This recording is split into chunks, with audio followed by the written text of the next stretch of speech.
May kamatayan palagi kami may patintero. Namanhid na din sa mga ibigan yung aking mga kamay. Kung sa padelikado doon kami ng Diyos pinuesto, swerte na sa amin yung makauwi kami buhay. Drive-by, kasama clan. Most day men namin yung pagtatawanan.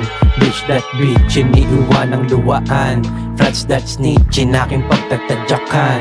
Di kong bibig kung ano man ang makita mo. Basta ang sinasabi ko, tignan mo ibang anggulo. Hindi madadala kasi may pagkabarumbado to. Sampal to sa mukha mo pag winara ko. Babae mo, dati nakatenga, ngayon bumibenga. Sasakay sa four wheels, pupunta lang sa bodega. Dating mga kupal, ngayon sa amin rumirekta. Tanong ko lang kay Doc kung may ganto bang reseta.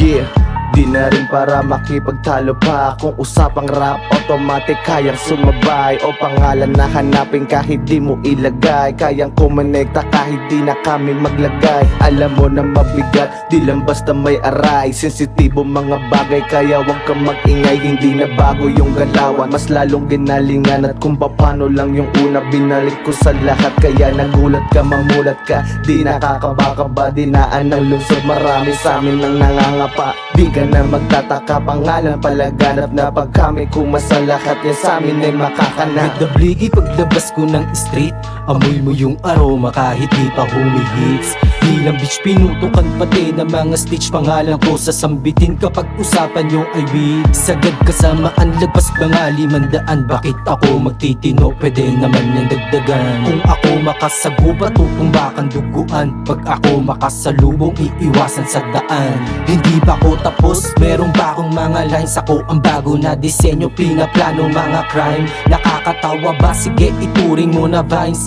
Pero lagot ka na kapag sinabi ko na time. Meron pa sumubok tapos na kami dyan. Kung gusto mo ipilit meron kang kalalagyan. Hindi niya ba alam na delikado tong si Am? Kaya kang pawalain, dadapuan ka na lang.